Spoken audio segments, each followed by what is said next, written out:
Reaction was mixed as one of the Legion masters strode into Black Market that night. Most stood stock still, freezing in place, variously wondering who had done something wrong, or if their own transgressions were about to be punished. Some fell to their knees in respect, or bowed their heads in greeting. Several fled at the first sight of the master's red eye lenses emerging from the blackness. Most of these, oil-stained workers from the engine decks, ran down the many corridors leading from the communal crew chamber. Their escape went ignored. The warrior moved through the parting crowd to stand before a single man who tended a market table, selling scraps of white cloth and charms woven from female hair. Nearby, humans dimmed their lamp packs as a sign of respect in the presence of a Legion master. "Archaea," the warrior growled. His vox voice was a guttural snarl, a rasping coming through the vocabulator in the helm's mouth grill. The man flinched back, cowed by fear, kept straight only by his stubborn pride. "Lord?" The warrior reached for the gladius sheath at his shin, his movement deliberate and slow. As he rose with the blade in his hand, eye lenses still locked into the mortal's sweating features, he growled another 3 words. "Take this sword." Talos dropped the gladius onto the table with a clang, scattering trinkets off the edges. The blade was as long as the human's arm, its silver length turned amber in the dim lighting of the communal chamber. "Take it. I am due to meet with the tech adept, and that meeting goes delayed while I remain here. So take the sword, mortal. My patience is finite." With trembling fingers, the man did as he was ordered. "Lord?" He asked again, his voice quavering now. "The blade in your hands was forged on Mars in an age now believed to be myth by almost every soul in the Imperium. It has cut the heads from men, women, children, aliens, and beasts. With these hands, I pushed it into the beating heart of a man who ruled an entire world." The warrior reached to his belt, where an Adeptus Astartes helm hung on a short, thick chain against his hip. With a jerk, he wrenched the helm free, letting it thud onto the table where the sword had lain a moment before. Red ceramite, marked by dents and scratches, green eye lenses, both cracked and lifeless. The helm stared at Archaea in dead-eyed silence. "This helm is all that remains of the warrior that murdered your daughter," said Talos. "I killed him myself in the running battles that raged across the decks as we fled from Christ. And when he was done, I severed his head from his shoulders with the very blade you now struggle to lift in your hands." The man made to lower the sword, to rest it back on the table. "What do you wish of me, Lord?"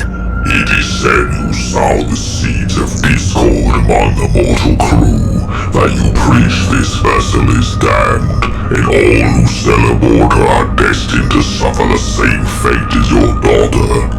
Is that so?" "The omens." "No."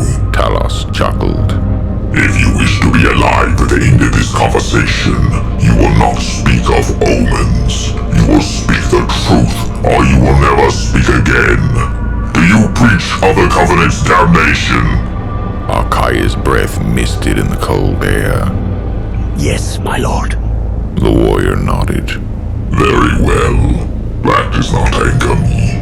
Slaves are not forbidden emotions and opinions, even misguided ones, as long as they obey their duties. What are your duties, Archaea?"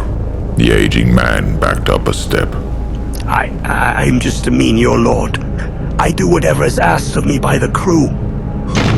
Talos took a step closer. His active armor growled with teeth itching resonance. "And does the crew ask you to preach that every one of them is damned?" "Please don't kill me, Lord. Please." Talos stared down at the man. I did not come here to kill you, fool. I came to show you something, to teach you a lesson every one of us must learn if we are to remain sane in the lives we lead. Talos gestured to the helm as he continued. That warrior killed your daughter. His blade tore her in half, Akaya. She would have taken several moments to die, and I promise you those moments were more painful than anything you can possibly imagine. Your wife also died in the raid, did she not? Slain by a Blood Angel blade. If she was with your daughter at the end, then this warrior likely butchered them both. Talos drew his own blade. A Blood Angel sword, as long as the human was tall, prized from the loose fingers of a slain hero. The polished and winged artifact was wrought of silver and gold, its craftsmanship unmistakable, its value uncountable. He slowly, gently rested the golden blade on the man's shoulder, the edge just shy of kissing the mortal's neck. Perhaps this was the last thing they both saw. A faceless warrior towering above them, blade ready to fall, to cut, to cleave them apart. Tears stood in the man's eyes now. When he blinked, they trailed down his cheeks in quicksilver rushes. Lord, He said, one word, nothing more. Talos read the question in the broken man's eyes. I have come to ease your doubts, Akaya. I did what I could. I tore her murderer apart. I carry his memory with me, in the taste of the blood on my tongue as I ate his heart. Your daughter died and you are entitled to your grief. But here, now, you have the murderer's remains. Use the sword, break the helm, take the vengeance you crave. At last he found his voice. I do not wish vengeance, Lord. If vengeance is hollow, Talos continued. then you have simply not suffered enough. Revenge is all any of us can hope for. Each time we must lick new wounds and wait for them to heal. Every soul on this ship, mortal and immortal alike, accepts that is truth. All except you. You who insist you've been wrong more than any other. You who dare to whisper descent into the shadows, forgetting that your masters dwell within that same darkness. The shadows whisper to us, Akaya. Remember, little human, treachery on this ship is punishable by being flayed alive. Talos was no longer speaking directly to him. The warrior turned, addressing the crowd that ringed them both, even as he aimed his words for Akaya's ears. So answer me something. Do you mumble your traitorous words because of selfish grief, as if you were the only one to have lost something precious? Or is it because you truly think your fellows will rise up in rebellion against the Legion? My daughter. The Night Lord was a blur of movement and a purr of servo joints.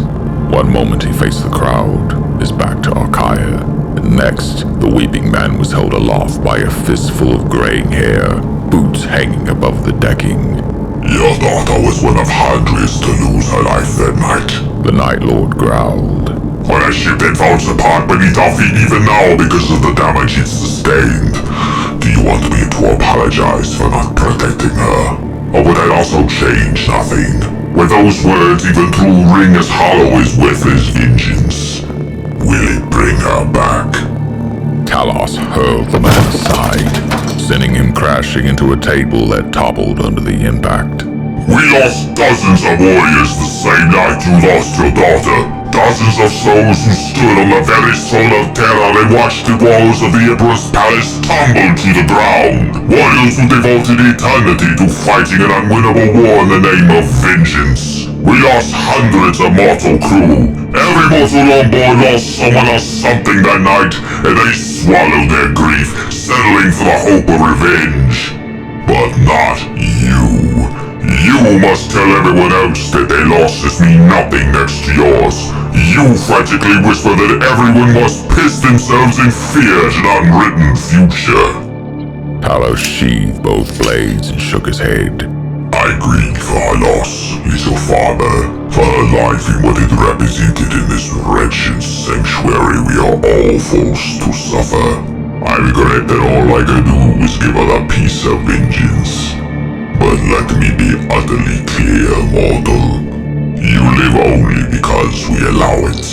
You drew your first breath in an empire we built, and you serve us as we tear it down. Hate us, despise us, we will never care, even as we shed blood to protect you when we must.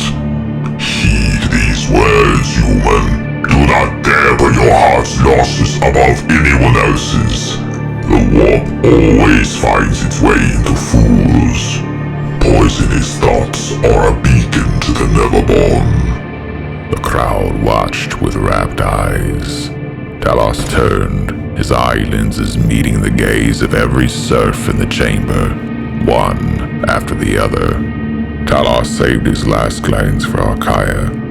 Little father, if you defy the Legion with anything more than a selfish coward's whispered words in the future, I will carve the skin and muscle meat right from your bones. Your flayed skeleton will be crucified at the heart of this very chamber, hanging as a warning to all. Not if you accept these terms. The aging man nodded. A wise decision, Talos replied, and stalked from the chamber. In the shadows of deeper corridors, he spoke 4 words into an open channel. First Claw, to me.